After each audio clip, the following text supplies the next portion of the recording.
welcome everyone to the Predictive Playbook. This is Manny's Irish Pub. I'm here with Tony Finn and Jesse Schul.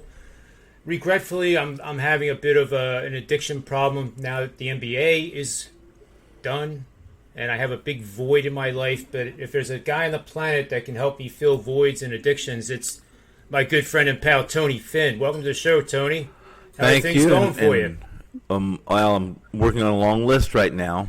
A long list of how you can fill your voids with ex and current Finn addictions.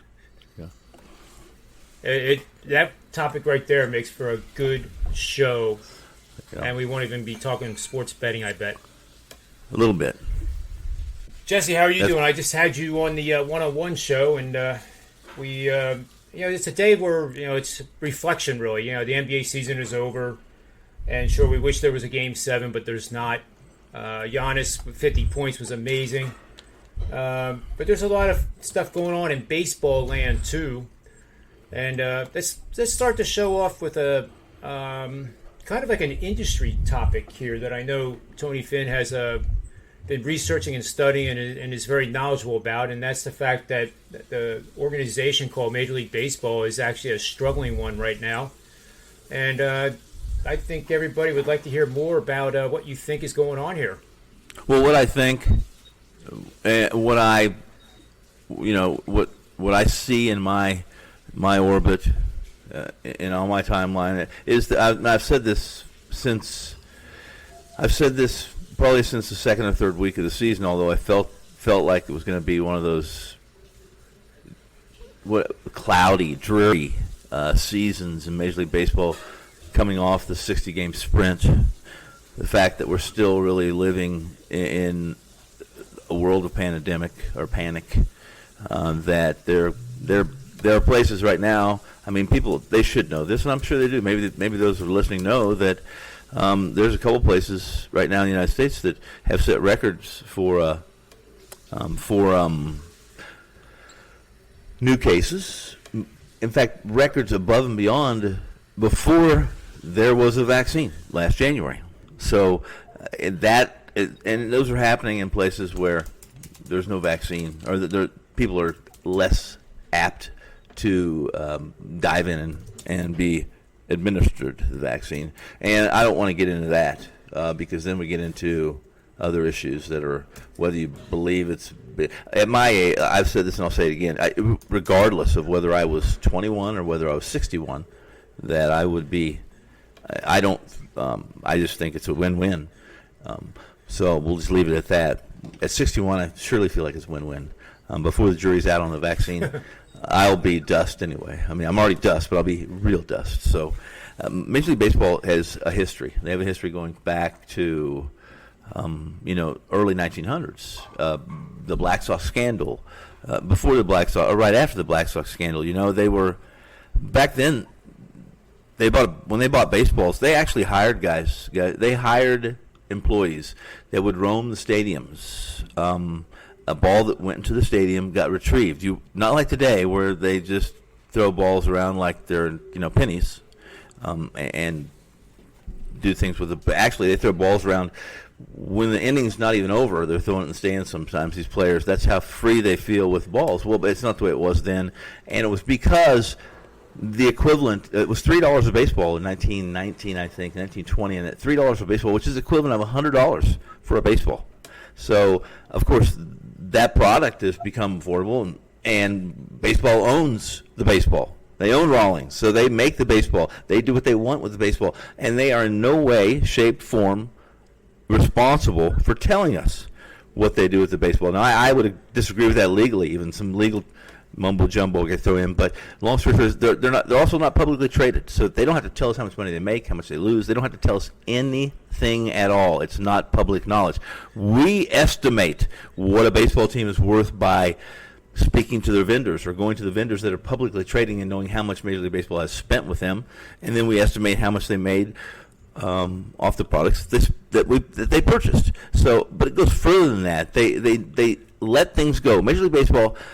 If you follow sports like the three of us do, and I'm certain everyone spending time watching me does, because They know everything else, and they want a bad opinion or a crazy opinion on certain things. And baseball, the powers that are, these are billionaires like the rest of the sports. However, they're different. They're different than Mark Cuban, who you see right there with the players in the huddle, right behind them. You see those things, and he's really involved in the community and with his company, hands-on guy. And it goes to football as well.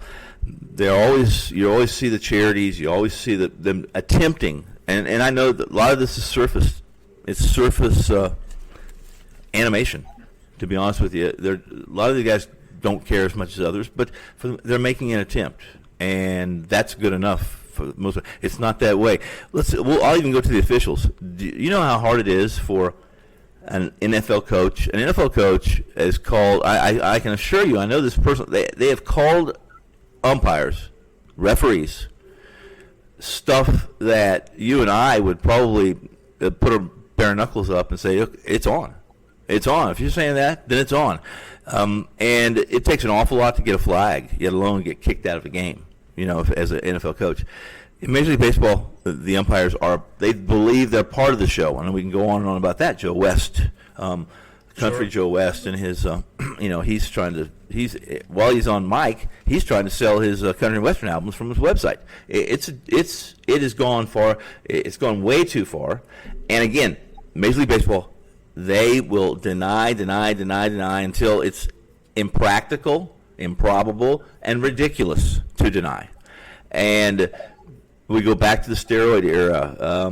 We go back to McGuire and Sosa, when everybody and their brother, knew that these guys were juicing, and you just don't go. Some of the home runs during that era were a leadoff hitter. We go to Arizona. We go anywhere we want to go, where they've upped their home runs by 20. Long story short, and so I don't go on and on about this, is that baseball did it again. This time they knew substances. They knew that these pitchers were using these grip substances to get a better grip. And I'll make an argument that they should still allow that, because what it does is, with 100-mile-an-hour fastballs, and with the metrics we have now, 105-mile-an-hour fastballs, the metrics we have, I think it's pretty damn important that these pitchers have a good grip, because if you're sitting at the plate with a 105-mile-an-hour fastball coming at your head, you want the pitcher to have the best command he can have. Okay, so there's not going to be any 400 hitters. So we're not going to maybe the leading hitter in the league is going to hit 310 instead of 350. That, if you can put up with baseball being a chess game, which I call it a chess game, then it's okay that the three primary at bats are home run, strikeout, and walk. You don't have a lot of balls hit in play, and if you can get a lineup that does hit the ball in play, that's when you're going to be successful. Let's go back to 2015 Kansas City Royals. This team was nothing special. If they got to the sixth inning, though, they had three guys in the bullpen. It was game, set, match. If they had a lead at sixth inning, game, set, and match. But they hit the ball in play. They put the pressure on defense. Baseball now has put all the onus on these players, on these pitchers, and some of the pitchers that have spoke out, kind of been muffled and quieted, because they're right. Listen, you guys have let us do this. It's been it's kind of a violation of the rules. It's like any law. We jaywalk. We go 9 miles an hour over the speed limit because we know most of the time we're not going to get a ticket unless it's 10 or more. And they just allow these kind of things. But then in mid-season, what happens is, they change canoes, or they change boats, because it's all of a sudden their brand is starting to be damaged. And time again, we could do an hour show on why baseball denies until it's time to step up and put a Band-Aid on the brand bruise. But then they're never accountable. They're never accountable. The entitlement that these baseball owners feel is light years. It's leaps, bounds, head and shoulders above the other billionaire owners in the other major sports, the big three, or even big four. Let's call it the big four. I think hockey does a good job as well, but you just don't see the things you see in a professional game. A company in baseball, the umpires believe they're the show and not the players. They're to be seen and not heard, in my opinion. I don't care about an umpire. Can't agree more. And for the most part, the company has to be, I'm accountable for whatever happens in this house. It doesn't matter whether I've done it or whether one of my kids has, or my wife, or a visitor. The buck stops with me. If I didn't prevent it, or I didn't stop it, or I didn't put some kind of proactive measures in place that it wouldn't happen, then it stops with me. And baseball's never been that way. And if you look, there's been polls taken, guys, and I'm going to end it with this. There's polls right now where people didn't watch. The polls they're taking, and I think I could name the universities and some of the groups that are doing these polls. Baseball's in trouble. People aren't watching baseball. They don't care about baseball because they don't like how it's played. They don't like how it's handled. They don't like the ups, the downs, the rules changes, the pandemic. Why the pandemic's part of this. Let's be honest with you. However, in a nutshell, the bottom line is that baseball's been in trouble for quite a few years. It elevated itself with Sosa and McGuire. It really did. If I could show you the numbers, the sales numbers, attendance numbers, some of the polls when those two were in that home run battle, it really elevated the game. It made it more front and center. It made it more public. It made it more touchable, if I can use that word. But what they're doing now, again, this is a situation where injuries. We saw it with the pandemic. Injuries with guys who all of a sudden couldn't use that grip, and they have to change everything they do mechanically to command the baseball. It's crap, guys. It's crap, and I don't know when it ends, but I know this much. The game that I grew up loving, the game that I grew up as an old man, I grew up with 3 channels, guys. We didn't have 400 channels. 3 channels. In the summer, I was never inside the house. We were out playing, couldn't afford much, but we were out playing with tape and a stick and a board, doing anything we could to play baseball. I grew up with Charles Finley being the owner of my team in Kansas City, the Kansas City A's, with guys like Catfish Hunter, Joe Rudy. And when they moved, of course, Charles Finley and the A's became public enemy, or Fin enemy number 1.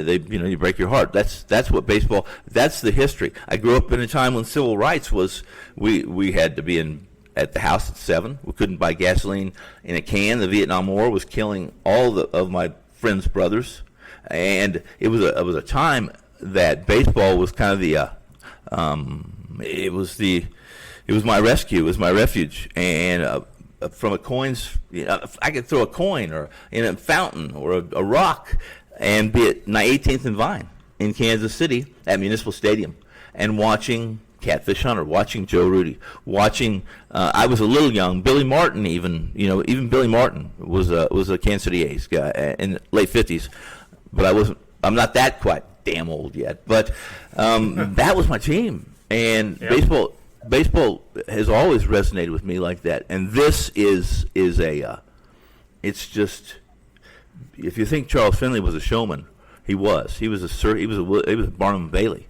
Man, he was the first team to have white shoes, gold gloves, have girl announcers. In the 60s, Charles Finley put a lady doing baseball color. He did anything to sell a buck. In 1967, I have a stub of the Beatles. He orchestrated and brought the Beatles to Municipal Auditorium or Stadium there at 18th and Vine. And it was $2. I think it was $2 to get in the cheapest tickets. And Charles was always overpriced. The ticket stubs I have from Kansas City A's games were $2 for grandstand pricing. In 1976, I would get into the new Royal Stadium, the Kauffman Stadium, for $1.50 in the bleachers.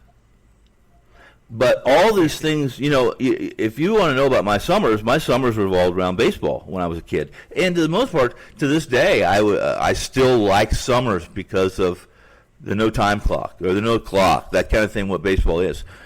And I'm going on way too long. Baseball's in trouble, and it's not up to us to save it.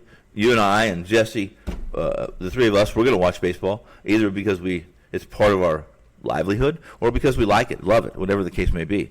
But the young kids, you don't see them playing baseball in the summer like we did outside. And unless it's a video game, they're not really interested. And that's everything screams that right now. That's true, Tony. When I grew up, it was the same thing. You left school and you had an agreement. We didn't have cell phones. We barely had to use the telephone. But if you said you were going to be down at the Little League fields or this field, you were there, and you played until you knew it was time to go home for dinner. And you went home to have dinner, and then if it was the summertime, you had dinner, and then you went back out and either went to the swimming pool or you played more ball. And now it's all sitting in front of a boob tube. And I do think that this generation coming up is missing what we enjoyed so much, and it's should be a little bit more balanced, I guess, is where I'm coming from. But probably, yeah. The part that has me burned up with baseball does go back to the steroid era, and honestly, anybody who knew anything about anything in sports knew that there was major juicing going on. You'd have to be, effing blind not to see what was going on. The growth of the players, the size of some players' heads, not to mention any names. Canseco, and a home run off his head, just to mention Canseco. Well, that's true, yeah. I mean, he benefited both ways there, defensively and offensively. Yeah. But, I didn't care. I didn't care that they were on the steroids, to tell you the truth. They made a choice to take them. They're dangerous as hell. And I just wanted to see a 550-foot home run. Yeah. Like everybody else, right? But the part that pissed me off and really got me, twerked, which you can't even imagine me being twerked, I know, because it takes a lot, is when Bud Selig in his almighty holiness, never sinned in my life talk, then in 2000, whatever it was, brought these guys to justice. Yes. After those guys helped him get the salary that he was then getting paid, and then he just, persecutes them. Yes. Throws him right under the bus at Congress, and then Congress, of course, has to investigate this.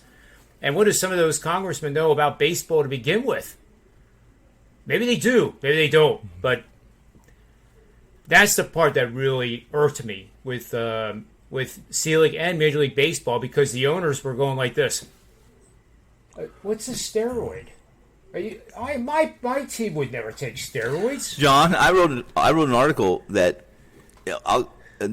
when Jackie Robinson was introduced into baseball, there were owners that actually on record as saying, we didn't know that black players knew how to play baseball. Yep. There was been a Negro League for 100. It is amazing. And we know better than that. They knew that. Come on, the Kansas City Monarchs played right there in Municipal Stadium before the. I mean, that was Satchel Paige. It was. Listen, those guys weren't unknowns. Yes, they were. Even then, they were big names. Yep. Yeah. Who's the Mickey Mantle? I love this story too. That he. There was an African American on the roster. I think he was the backup catcher to Yogi Berra, if that helps you identify his name. But he wasn't allowed to eat in some of the restaurants when they were on the road. Yeah. So, and this poor guy would go into the bus and eat by himself. Well, Mickey Mantle made a point never to let that happen again. And when it did happen, instead of causing a scene in the restaurant, he would just take his meal out to the bus and join them. So he wasn't eating alone.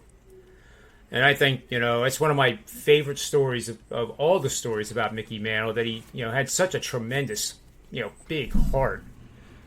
And, he could also drink a lot, too, from what they say. One of my favorite parts about Mickey and Billy. Well, go ahead and tell it. No, I mean, those guys were, those are the Warriors. Those are the guys that, listen, I know that that's politically incorrect to say, it's politically incorrect to support, but I mean, I'm from an immigrant family, and I'm if you were old enough to walk on Sundays, you were joining in with the vodka and the shot, or you were getting punished. Essentially, you were going to get punished. Now, I'm not saying any family should bring anybody up like that, but there's something about that. Something about traditions like that and things that create camaraderie. And Mickey Mantle, Billy Martin, that whole group. Going back, Babe Ruth may have been a little excessive. But I don't know that Babe Ruth. Truthfully, I'm not sure Babe Ruth would be I'm not sure he would be that star he is today. I'm certain. I'm guessing he would be probably. But long story short is, Babe could pitch and hit, and I think we're seeing with Ohtani that's not the way baseball's played anymore. It's so high tech. The fact that guys that never threw 100 can throw, never reached 94, can throw 100 now simply with how you grip the ball or a substance or a technique that they didn't have then. That's evolution. That's just change. As Bob Dylan said, the times are changing. So, and they are changing. It doesn't mean, as you described, John, that these owners can basically throw these guys under the bus. The truth is that these players, the big players, are their partners. And if you haven't realized that LeBron James is the boss of the Lakers, he's the coach of the Lakers. He's not the best player. He makes all the decisions, in truth. He makes, and Cleveland finally realized that. The GM finally realized that when they brought him back and they won a championship. Before that, you're not making these calls. Well, he is making those calls. If you don't think Aaron Rodgers is the boss in Green Bay, then you're mistaken. He's the boss. He's going to tell you what he's going to do, and if you're not going to be along with him, then he's not going to be with you. Patrick Mahomes, a young 25-year-old, let me assure you, $500 million later, he's the boss. What he wants, Patrick's going to get. And that's part of the partnership. You joined it. You signed on to it. Green Bay signed on to that with Aaron Rodgers, and for good reason. Aaron Rodgers, wasn't very well liked because he was replacing the great Brett Favre, right? That was a difficult transition. Yep. So it's the things that we have to. It's the things that go along with those that sometimes I laugh at. And you mentioned you can't throw your partner, the guy that made you part of your $1 billion, under the bus when it's convenient. It just doesn't work that way.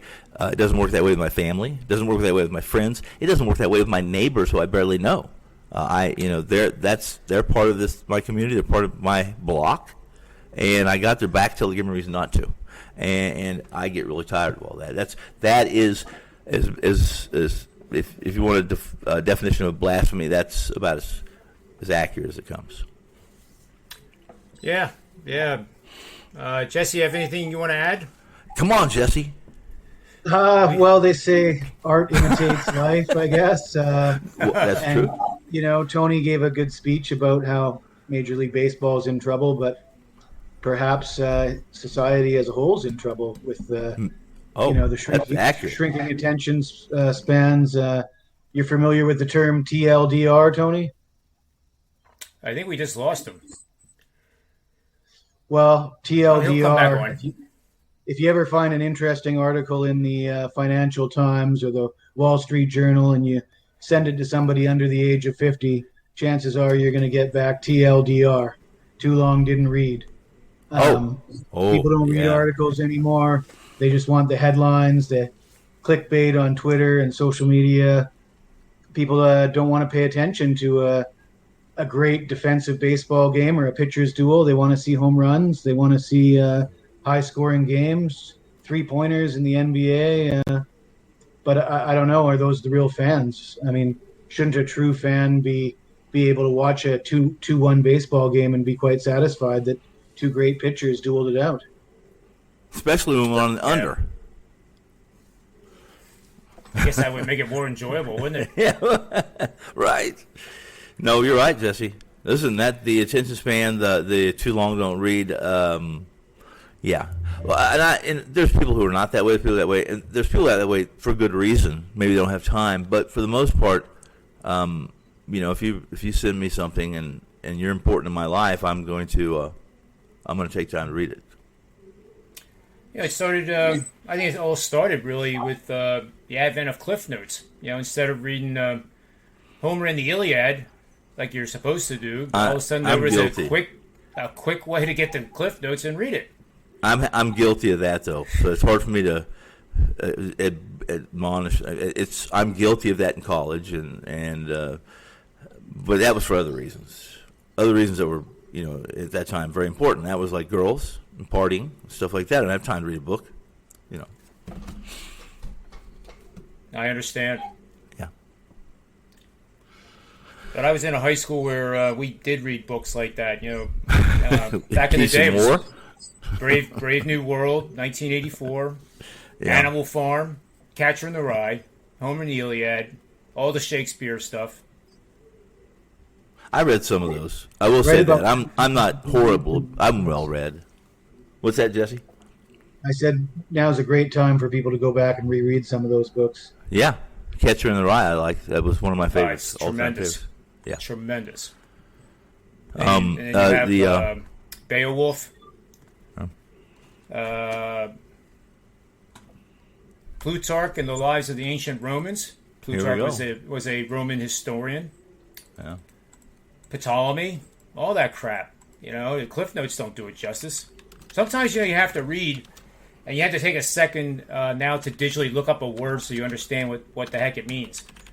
And that's another thing I think we disconnected our society from. Like, why bother? It takes too much time. It's not going to make me $1 million, so why should I do it? The Grapes of Wrath. I got to Grapes of Wrath, tremendous. Yep. Yes. Yeah. Yep, the Ides of March, all that stuff. So the one thing I wanted to mention is the one problem that they cannot fix in baseball and all the four majors that you mentioned is that you can't have a coach or a manager getting paid 5% of what the leader or the captain of the team is making. They have no leverage. There's no leverage whatsoever. And if that quarterback, as we're seeing in Green Bay play out, doesn't want to do something, it ain't going to be done. And, whether you like Belichick or not, I think he's the exception, and the Patriots are the exception to what that epidemic is. That he was the boss, and it didn't matter, and Brady bought into it. So therefore, the two of them combined were basically the boss. And Kraft was, again, another example of an exception to the rule in ownership, unlike Snyder down in Washington with the football team, where he has destroyed any chance of that team ever making the playoffs in those seasons where they should have made the playoffs. Kraft managed the organization and allowed his employees to do their job, and I think that's why they have as many rings as they have. But it helps. I think you're absolutely right. I mean, it really helps to have that balance, and they were fortunate that Brady bought in and Bill. Listen, let's not. Well, I'll mention it many times. The Patriots were never ever shy of letting some big name guys go simply because they were wanting too much money. They had a different philosophy on how to operate a team, and they knew the consequences of paying a player $500 million and football is a little different, but a bunch of that money is guaranteed from Mahomes. It already has been. I mean, this is a 25-year-old that has barely got 3 seasons of football, of professional football, and he's now part owner of the Kansas City Royals. He bought a percentage of the Kansas City Royals. That's how much money he's got. It's amazing. It's unfathomable for me. I would never have that kind of money because I would never, even if I had the wherewithal to earn that money or steal that money, I would have given it away. I think that's what you do. You give it away. I only need so much. Pacifico's kind of expensive, but I splurged today. Sounds like a Ford car. A Pacifico Ford or Ford Pacifico. July is the month of it's the immigrants all visit the Finn household, and we have all kinds of different kinds of vodka, all different kinds of beer, and American. My grandfather was if you brought anything that had Kentucky on the label, you were his friend for life. It could have been Old Crow. It could have been Kentucky, and it was. He didn't care. If it said Kentucky, brother, you were his friend. That's this is a stone cold. This is a stone cold white army soldier that served the czars. That's and escaped after Stalin took over. He was a vodka drinking. My grandma had to lock that liquor cabinet up as he got older because he liked to drink, and it wasn't when he was, and he lived to be a ripe old man. And but Kentucky, if it said Kentucky, guys, it was funny. All-Star Wrestling, and if it said Kentucky on the label, if you talked to him about All-Star Wrestling and he spoke very little English, bad, pathetic English, you were his friend. And it was fun to watch, and it was actually fun to take part in because if you told him that All-Star Wrestling was not real, he was probably going to bust you in your mouth. That's how passionate he was about that and anything that said Kentucky on it. Alcohol related, of course. Yeah, it's so Pacifico is a vodka? No, it's a Mexican beer. It's a Mexican beer. Like Corona. Honest to God, Corona's Pacifico's more of a local. You don't find Pacifico, although it's one of the more. It's been taken over by a U.S. marketing company. Much like Corona was. When I used to go to Mexico, here we go again talking about old lamb. When I went to Mexico, I would go to those border towns. We couldn't afford to on spring break. We couldn't afford to go to Boca Raton. We couldn't afford to go to Daytona, stuff like that. I was a ghetto boy. And we would go down across the border, and we would get this before Corona was imported. 80 cents for a 6-pack of Corona, but the liquor store had no refrigeration, so they'd give you a plastic sack with ice surrounding your 6 Coronas in the little short bottles about this big, guys. And we had a saying. It was spring break, and it was Corona time because 80 cents and street tacos that were dirt cheap. We'd lived we just stayed there for a week on the beach, and things change. Bob Dylan said, "Times are changing." I just heard Bob bark. There's what's Bob that? barking. Bob's barking, not Bob Barker, but Bob's barking back there. I hear you. I got something to add to the talk of the power struggle between the players and the coaches. Yeah, let's hear it. In the 4 leagues, I think hockey is a bit of a different animal. I think it's a lot less fashionable for the star players to take control of a team and speak out against the coach and the management. It might happen from time to time, but it's not nearly as fashionable. It's not celebrated by the media as much, specifically in Canada. I mean, we tend to treat the coaches with, put them up a little bit on a pedestal, and they get a little bit more respect. The player is never greater than the team, so to speak. Oh, I agree with that. Yep. Oh, I agree. Yep. I mean, hockey's and hockey's no dummy. I mean, that league, it's pretty here in Vegas. One of the things we always talk about was like, wow, I got to take a second mortgage out on the house today. And someone say, why? Because I'm going to go see the Knights play, and it's damn expensive to go see the Knights play. Hockey tickets were always it's not cheap.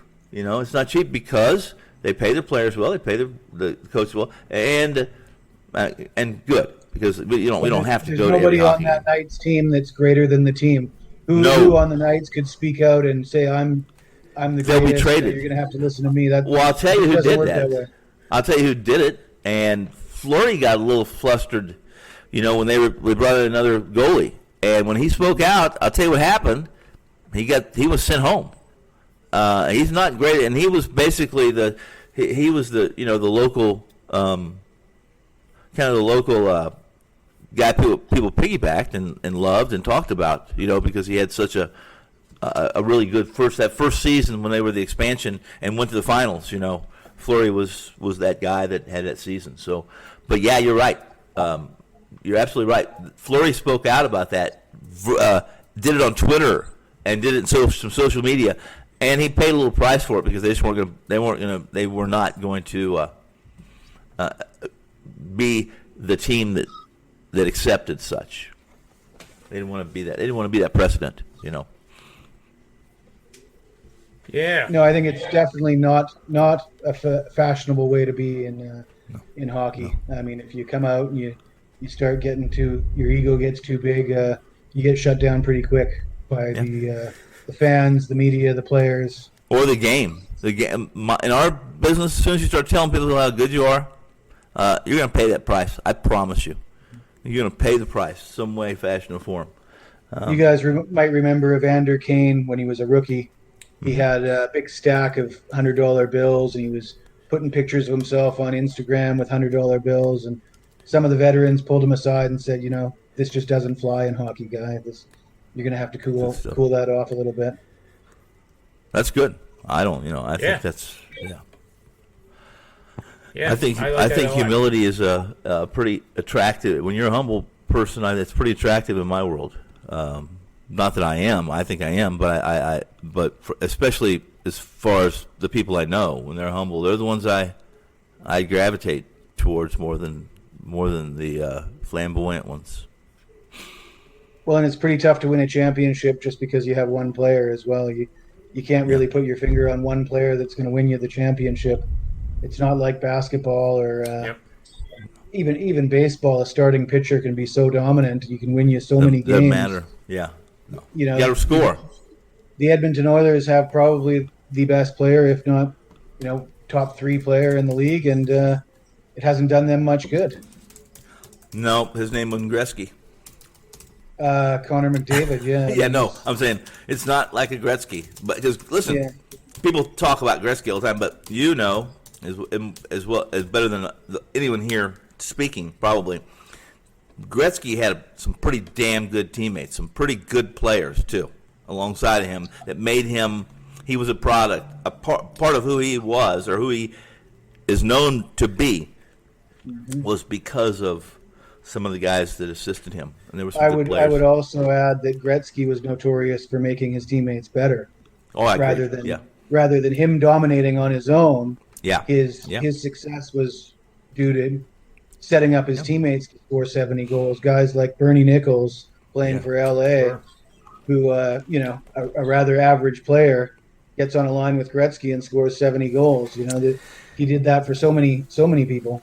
We could have a show on that. I mean, there's players in there's running backs in particular. There's some running backs in NFL history that are glorified, but they truthfully were average running backs in college, and they were products of their offensive line who get very little glory, And I'll just say it. Priest Holmes was a backup running back at Texas. Baltimore traded him away. He got behind, in my opinion, the best offensive line in the history of football. That line with that Dick Vermeil had with Kansas City Chiefs, and Priest Holmes had a couple 3 amazing seasons, in that offense too that Kansas City ran at that time. But he was a product of just an offensive line that were the Hogs. They were the old Redskins when Riggins was. They were the current that at least in the last 10 years. The Hogs, they were good. Yeah, they sure were. Yeah. Well, we got a big shout out to Mr. McGinnis in the chat room. He's been with us just about every single day that I can remember. Wow. And I asked him if he wanted us to break down a game before we adjourned for the evening, and he asked about the Padres. So I thought we'd tee up a little look at the Padres here.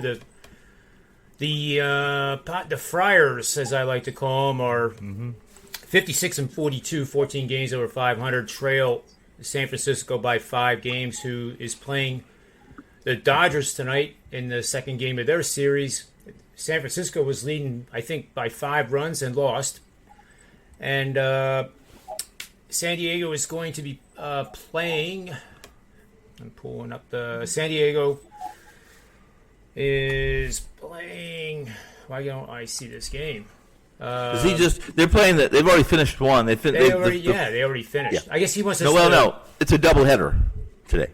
Okay, so 7-inning game was won by 3-2. San Diego 3-2. And with the second game here,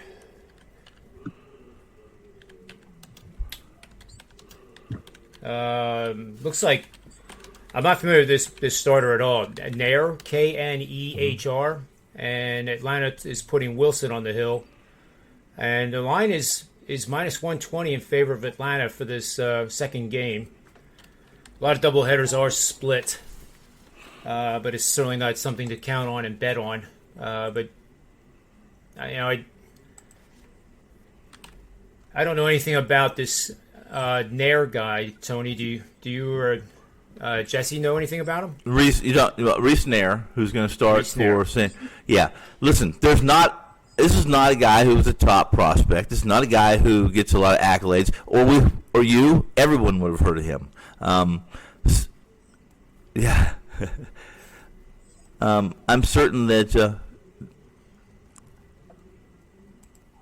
somebody's. I just got something in my ear there, so no big deal. Long story short is that there's good reason why Atlanta's a favorite here for lots of reasons. Public perception of who Nair is. It's not like he was a Strasburg or one of the other guys that's come up and been a favorite from almost from out of the gate. But here's the deal: the Padres, when they hit the ball, they're pretty tough. They haven't been great against left-handed pitching last couple of years, but their bullpen's healthy, guys, and our faithful that's in the audience wanting to know. They do. I'll tell you this much: at the break, I do a couple articles and I do a lot of work recharting. And of the three teams in that division, the NL West, the Padres probably have the toughest schedule that's left of the three, with LA having the easiest, in truth, of the three. Tonight's, I think, listen, it's late July. We still have August. We still have September.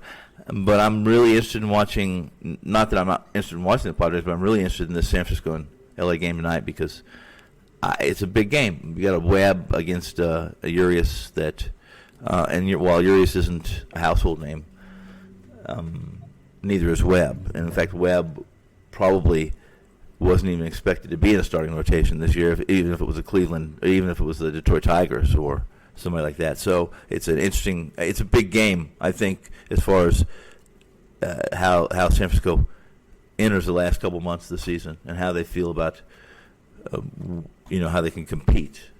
But when San Diego, I don't think there's any problem. I think San Diego's well coached. I think they have a couple guys on that team. They have guys that have won World Series. Guys that aren't really having great years. And the first base, there's a couple guys there, ex-Royal, that won a World Series that we talked about in 2015 and got paid pretty well because of what he was able to do with that team, on that team. But this team's well-rounded. San Diego, if they can keep their pitching staff healthy, they're going to be they may be an aberration. It's possible, right, guys? That whoever wins that division, the other two are the wild cards. It's possible. Yep. So tonight's game, it's a coin flip for me, Mr. McGinnis. It's a coin flip. I'm not on it. I stayed away from it because, not so much because of San Diego, because of Atlanta. I think Atlanta. At this point, I liked Atlanta to win this division, the NL East. And now I'm concerned with Atlanta. They have not been above 500 all year. Look at their futures. They're still considered alive and well in this NL East, and probably for good reason. But they're missing part of their heart on that team with Acuna out for the rest of the year, and they're not getting Fried's curveball doesn't have the rotation that it had, and I guess we've talked about that a little bit. Probably part of that's due to the tack that he's not using now and that he was using. So things have changed, and adjustments. How we do for our clients and for our bank accounts for the rest of the season is how much attention we're going to pay to what pitchers aren't doing, what hitters aren't doing, what matchups we have that are going to be favorable for us, and ones that we may fall victim to because we are still using metrics that may not apply today that applied yesterday. So, what do you think about the idea? And I tossed this around in my head, and with Atlanta, Ian Anderson's out. As you said, Acuna is out. Ian Anderson probably comes back. But what about the idea that Freeman becomes a rental for like a team like the Padres? Here's the problem I have with that, John. I'm going to interrupt you and say, I've seen it happen many times before, but there's something about Freeman, and there's something about Atlanta.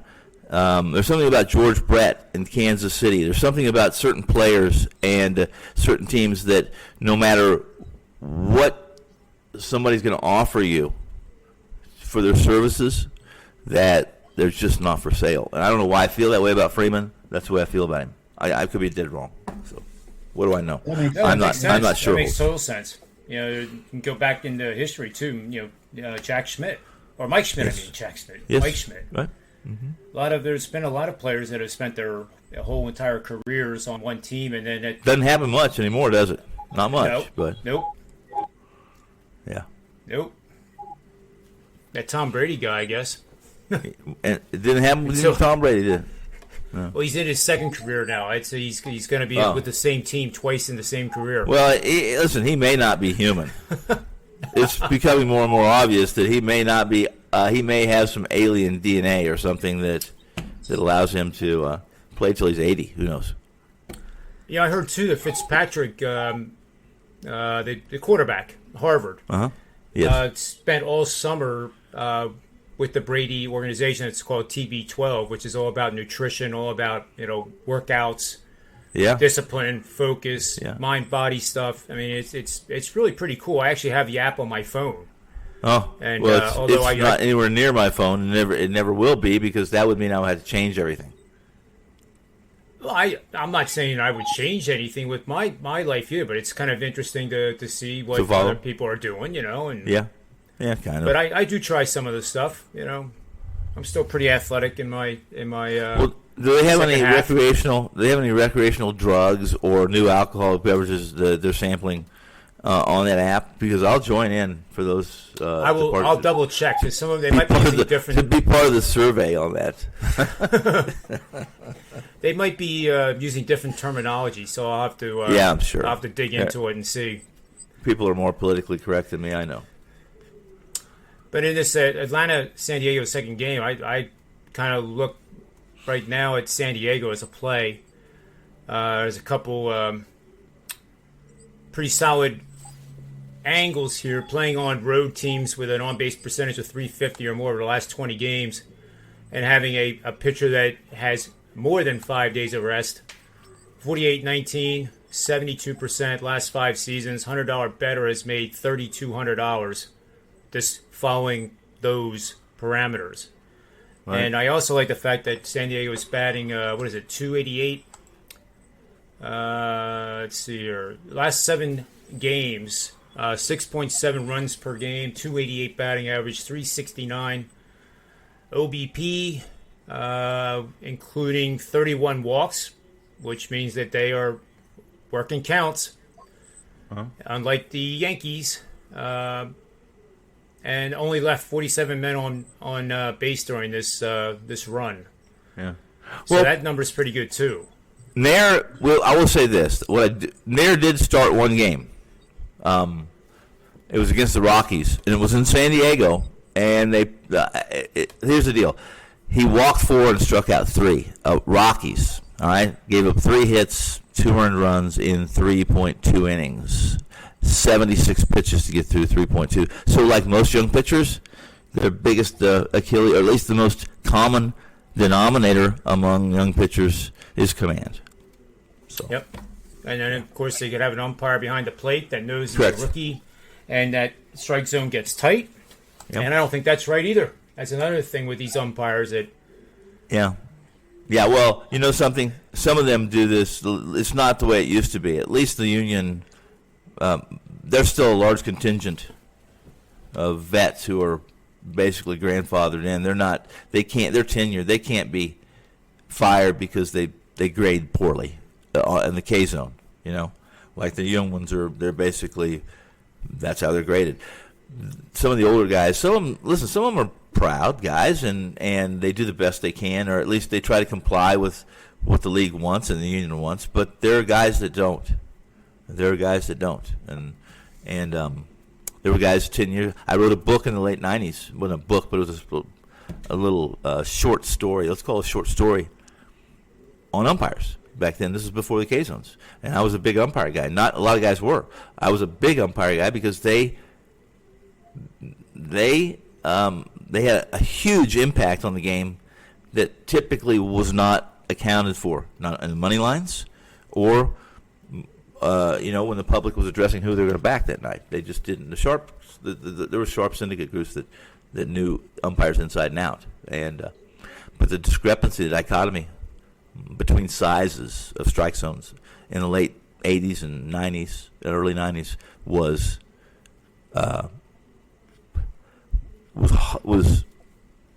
unbelievable. It was stuff movies made of. That's how drastic it was. It's amazing. Yeah, absolutely amazing. So I guess we'll, Jesse, you agree that the play is San Diego, or are you a pass? How do you like about that game, Jesse? Well, I do have a free player prop bet I want to give out here, but okay, just quickly on the San Diego, I tend to agree with you. I think San Diego is a play. I looked at Bryce Wilson's numbers. 3 of his last 4 starts were losses. The one good one was against the Pittsburgh Pirates. I'm not sure that his numbers would justify him being a favorite against a superior San Diego team. So I would lean toward San Diego. Well, I think that's a good play. I like that. I agree. But for the player prop, I'm looking at Vlad Jr. tonight. The Blue Jays are playing at home against Boston. Vlad Jr., he's got 3 homers in his last 4 games. Garrett Richards is going for Boston. Vlad's 5 for 7 lifetime against Richards with 3 doubles. Vlad is batting .436 against Boston this year, and they've played a bunch of times already. Yeah. And Vlad is hitting .363 at home. So I like a total bases bet for the over on Vlad Jr. tonight. I like Toronto tonight, big time, but I don't like the price. I'm not laying 200, so I don't care if Nolan Ryan's pitching. I'm not laying that, but I agree with you. If the Rays can pitch, let's just say it right now, if the Jays can pitch between now and October, they have a chance in that division. They have a chance. I have no doubts they can catch Boston. I believe Boston's going to slowly pitch themselves out of that division. I think the Rays are the team to beat, but the Jays can sure hit the ball. They're young. They need to make some moves. Yeah, we'll see. That's coming up very shortly. We'll see. They have a history of doing some pretty wild things at the deadline. That's for sure. Yeah, they do. Yeah, it's all good. I guess we'll do the round the horn here for the final bets. We'll let Jesse use his player prop for that purpose. So what I would like to do first is mention the golf shows that I did today. I usually have David Behrman from ESPN on Tuesdays at 1. Due to scheduling, we had him on this morning at 10:30. And we also had Nick Borman from WagerTalk on. 2 guys that are just scorching hot. In 8 shows that Nick has been on, he's 8 for 8, and he went 5-0 in his matchups that he presented last week. And David Behrman, of 16 shows that he's been on, 14 out of 16 have been winning weeks, winning events.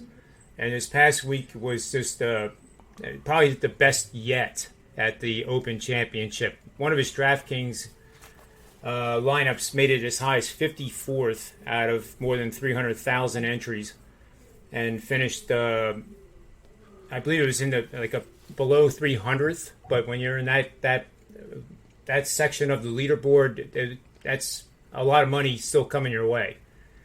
So this week at the 3M Open, which is in the Twin Cities of Minneapolis, we have Tony Finau. Is one of Behrman's big guys that he thinks is really going to do well, and it's kind of a guy that it'd be like hearing Tony Finn say that he loves Major League Baseball owners. So Tony Finau is a great golfer, great guy, but has not been reliable when you want to make money on him. He finished second. Yeah. So for him to pick him is kind of unusual, but at 14-1 to win and a top 10 finish, a plus 125, I can see why he likes it, because this field is a little bit diluted now after the Open. A lot of guys take this week off for obvious reasons. Dustin Johnson is in the event, and I will mention this. On the first day of the Open, Jon Rahm was the pre-tournament favorite at 7.5 to 1 or even 7 to 1. And he started out slow. And it wasn't a disaster. It's just that he started out slow. He was, I guess, two over at one point through 7 holes. I pulled up his live odds. I got him at 35 to 1. And again, pizza money. It didn't win.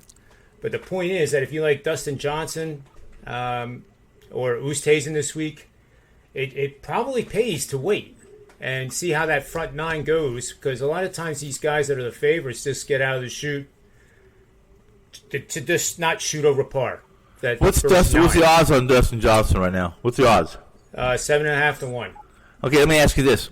Let's say Dustin Johnson went out and he birdied the first 6 holes, and through 6, he's 6 under par. What's his odds then, live? 4 to 1. Okay, then I would agree with you. I mean, I don't know enough about golf and how those. That's early, when you're only through 6 holes of what's going to be a 36 hole or 72 hole tournament. Then they're probably not going to overreact to be a guy at 6 under, because one triple erases half of that. Yep. So that said, that's always my fear of. I have to assess that, and that is. A lot of times guys will say, listen, wait till in-game live and wait till their opponent, has an early lead or takes the lead, and then get them, you'll get a little better. What if they never, I always say to them, and if they never get the lead, then I'm out, even though I've liked them a lot. So that's one of those. But in this situation, I wouldn't argue. I mean, a difference between, 7 to 1. There's a difference. There's always a difference. It's 7 to 1, 4 to 1. But I guess it would, if Dustin gets out to a 600 start, I'm going to guess he's probably not juiced up. People aren't concerned with him being juiced. He played well in the Open. I took him as a contrarian play, quite frankly, because everybody was so against him. Yeah. But he played well. I don't know if it was top 10, but it was well. And steady, and no reason to think that he won't take this course by storm too. It's a bomber's delight, quite frankly. Well, then what wins it? 25 under. Well, last year was 19 under, so I did say on the show 20 and above. Yeah. Weather's supposed to be very good. It is a link style course, but we're not playing in Sandwich, England. There's a big difference between real link style and what's here in the U.S. Yeah, wind and rough. Yep. There is a hole that it's on I think it's on the back 9 too. Let me see if I still have that page open, because it's pretty. If you're going to watch a little bit of the golf, this is the hole that you want to really watch.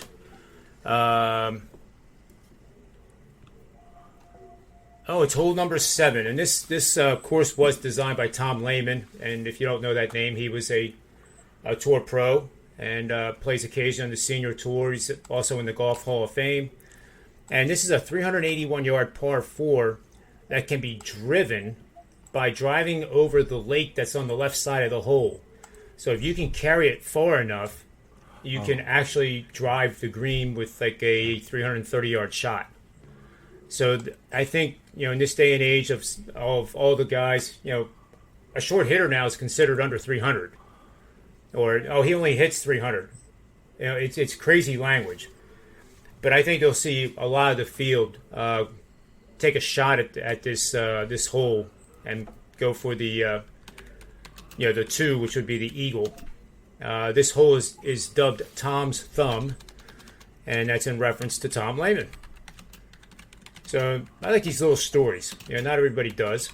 But I like the stories behind the holes and why they're called certain things. And, Augusta is named after just about every single flower that is on the course.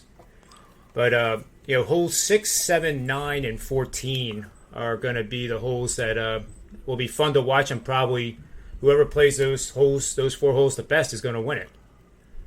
Yeah. Cameron Tringale was another pick between the two of them. Nick likes Patrick Reed. I actually like him too. My models were all over him. A guy named Laviata, Jonathan Vegas, who you have to like that name, Jesse and Tony. I mean, any guy named Vegas has to be in a lineup. Yeah. And then Patrick Rogers rounds out the field. So those are the names that I think, for people listening and you want to do your DFS, then you start with those names and then you can build from there. Some of these are going to be pretty cheap in that $7,000 to $8,000 range, and that gives you a chance then to take the more expensive golfers like a Patrick Reed will be. But that's my take on the 3M Open. So my personal pick is going to be I can't decide between the two. I'll give out two. A name that you probably haven't heard in a long time, Charles Howell III. And I know, Tony, we're not talking about Gilligan's Island. This is a guy that plays on the PGA Tour. And I know of him. Just a cut machine. Cut machine. So I think he's an excellent choice for the DFS, and also, for top 20, top 10. And I would not plan to win, but why not sprinkle a pizza money bet on it just in case he does? And then Cameron Tringale, I like quite a bit, both top 20, top 10, and a little sprinkle to win. So that is it for me for free picks, and I will pass it over to you, Tony, and see what you got. I'm just going to make it quick. Okay.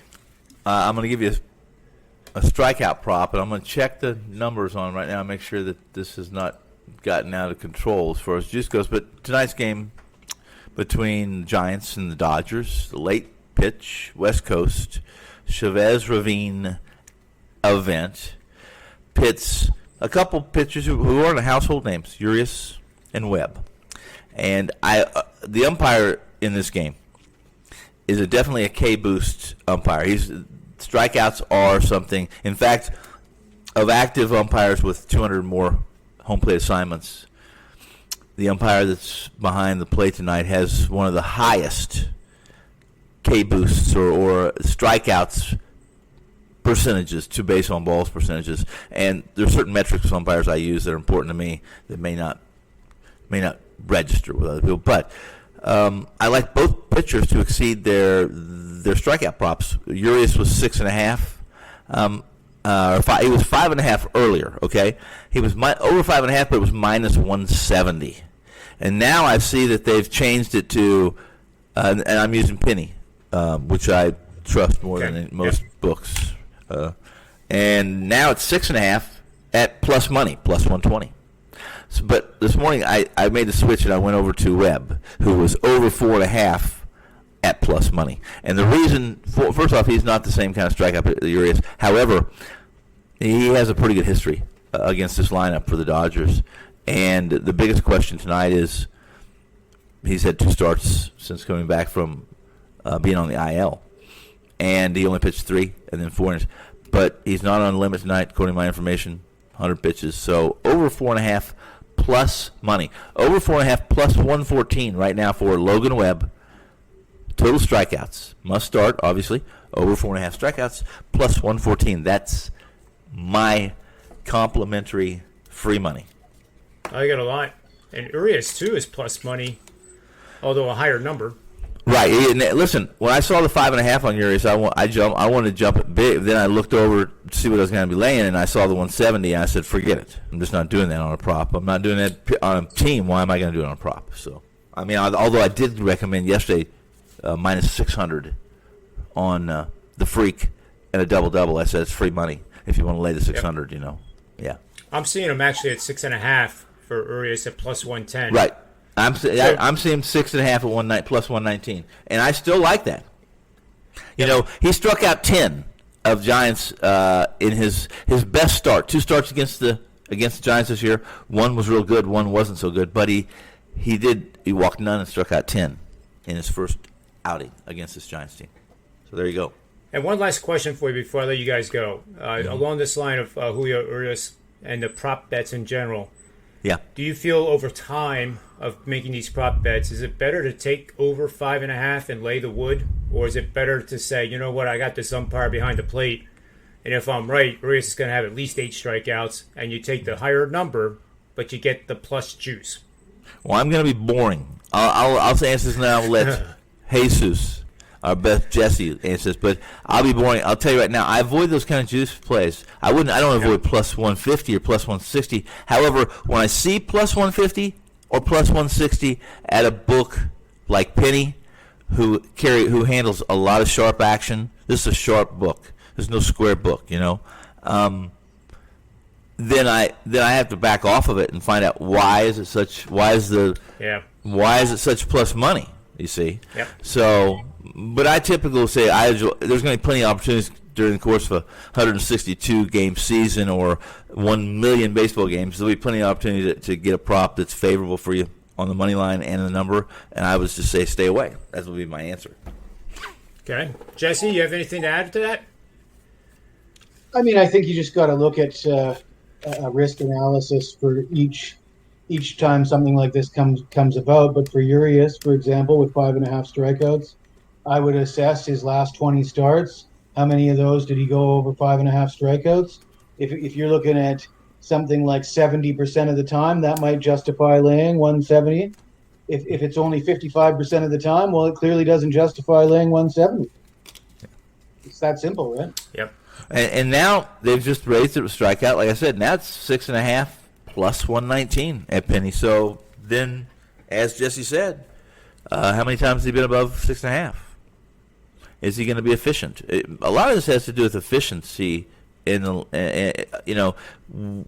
he going to be at 100 pitches, right?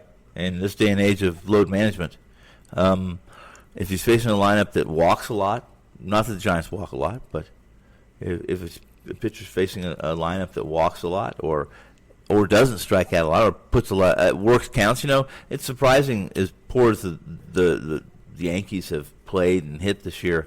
They're the second. They work pitchers at a rate that's second to none or second to one in Major League Baseball. Yet they just don't. They haven't been fortunate with the BIP with the balls hit in play. So. Real quick, you asked about Urias' strikeouts. Yeah. And I'm going to go, these are starts that going in order of the most recent. So strikeouts, 3, 9, 3, 12, 5, 5, 5, 5, 5, 10, 8, 6, 4, 10. First off, though, you didn't all those 6 innings or more. That I don't know because he did go 7 innings at Miami against Alcantara and had 9 strikeouts. Right. That was 2 starts ago. He did strike out. You have a 10 in there, right? That 10 was against the San Francisco team, and I think he had an 8. Yes, it was against the San Francisco team. I think it was 8 and 10, the 2 starts. I may be mistaken, but I know 10 was against Webb back on May 29th. Right. He had 5 strikeouts, 2 walks, allowed 11 hits, 6 runs. He struck out. Listen, Webb has a pretty good history against this, albeit small sample, against the Dodgers. Urias, 1 at bat, 1 strikeout. So there you go. Well, that's a good way to end the show, I think, on that note. So I want to thank both you guys for your time. And I've been running the promo code down there for Jesse to get $100 off his early bird football special. And I don't think this is just an early bird special. I mean, these are not going to be out there forever. They're not. And they are real deals. And you're not going to see this deal after it's removed. Yes. And you're going to have to pay the regular price. And I can't emphasize that enough. So I'm not trying to get you to buy it now because it's going to be another special down the road that's even cheaper, because it's not going to be cheaper than this. This is the rock bottom price to get Jesse's football package, and I highly recommend you go do it sooner rather than later, because if you're like me, you'll forget to do it, and then the price goes up. And I'll say this: if you mention that Tony Finn sent you, I'm quite certain they will give you another $5 off that 100. That's about And all. if you though. mention that F and Tony sent you, you're going to get 10%. Yeah, that's good for another 100, I think. Yeah. Especially if you actually say it. Well, it may cost you more, so be careful.